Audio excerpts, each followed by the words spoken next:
There's one massive problem with the A Minecraft movie, and if you can understand it, you'll never make this mistake for anything that you create. I hate the A Minecraft movie!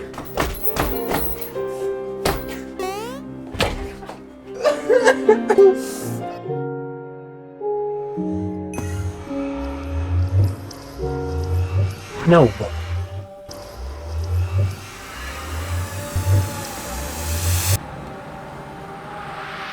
What the heck? I actually made it to the Minecraft world? What the heck? What the heck? The A Minecraft movie was a lot of things, and one of those things is low-key a bad movie. Listen, I'm not trying to say I didn't love it, but I don't think it can honestly be criticized the way people want to criticize it. Why? Well, I don't think it's the category that anyone expected. So what happens? People who criticize it too heavily can end up looking like babies. So what is the A Minecraft movie category? It's made for kids, like truly made for kids. The comedy is very kid-oriented, the acting is very kid-oriented. I think most people thought this was going to be a general audience movie, but it really wasn't. The A Minecraft movie is exactly what I think it tries to represent itself as. A goofy movie for kids who play and watch people play Minecraft. But that foundation causes a big issue with the entire project, which might not be what you think.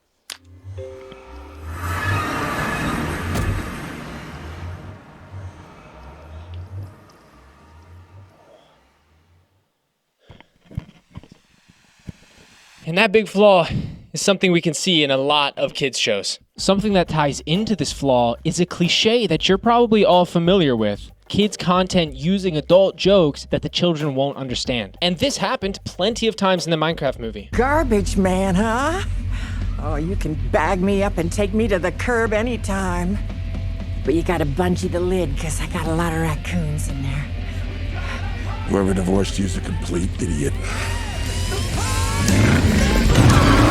Now that's some funny stuff, but none of the Minecraft movie's target audience is actually getting that joke. But the one serious qualm that I have with the movie is that they made it too stupid.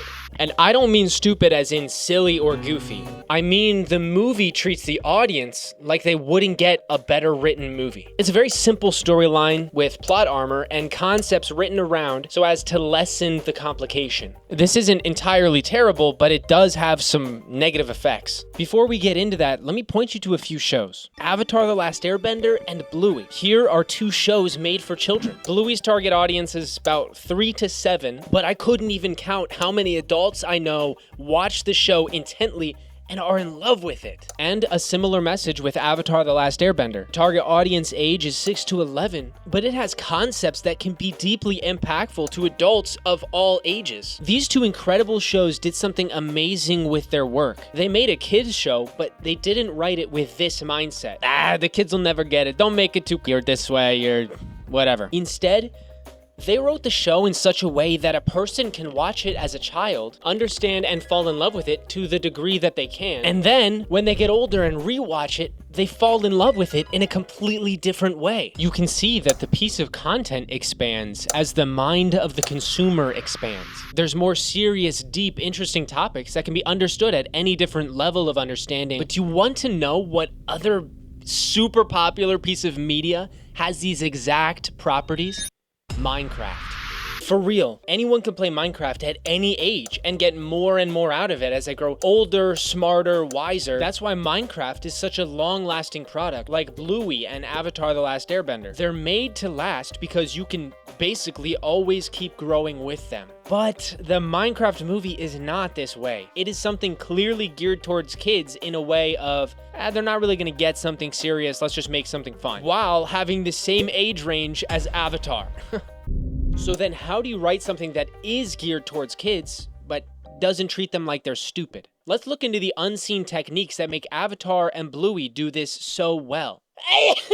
Avatar deals with a lot of seriously heavy themes. War, of course, death, genocide, kidnapping, and it even deals with deep emotional themes. Anger issues, self-awareness, ego, empathy, etc. But how on earth can a show with these themes be a kids' show? It's pretty simple, honestly. They write the show how they want to write it, what it should touch on, what philosophy they want to impress on people. And then they make the story without any explicit language, gory imagery, sexual content. But there's two more important factors that help Avatar with this. The deeper concepts can often be shown and told. Usually it's not at the same time. Perhaps they'll show something first. For example, Zuko's anger management and abandonment issues. A lot of people can see this and realize that he has some deep-rooted anger problems. Even kids as young as 10 to 12 can understand this. But adults often doubt what kids can understand because they forget what they understood at that age. Then the show will be more explicit with telling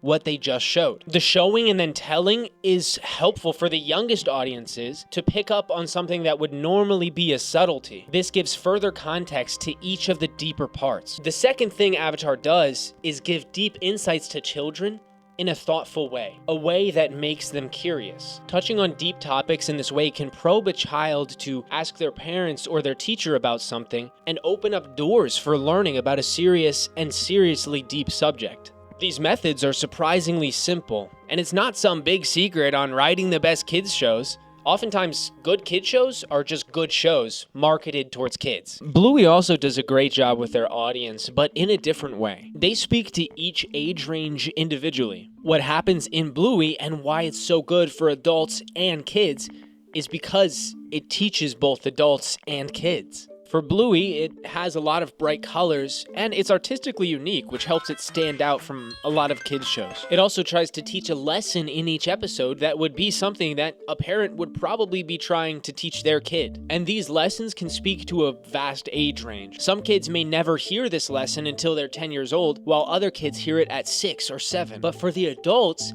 Bluey teaches them something as well. There's parenting tips in every episode, and it creates a solid image for parents to learn from. It's possible that they're touching on something that a parent has experienced for the first time with their own kid, or a parent was realizing that they handled a situation poorly. But Bluey also touches on themes of emotional intelligence, personal growth. And even if it's geared for kids to understand, people from all ages can understand, learn, and grow from these ideas. You can make it to 30 and still not learn something that will completely change how you live your life. Bluey teaches that knowledge, and it allows for their audience age range to be massive. Essentially, it's made for kids. But just like Minecraft, as you grow, you can experience it more deeply. It's also not so overdone so that a parent who watches doesn't feel like pulling their hair out of their head. So Bluey more precisely targets their audience, but it's still something that everybody can watch, enjoy, and learn from. So tell me, why couldn't the Minecraft movie do this? Did they even want to? Did they even try?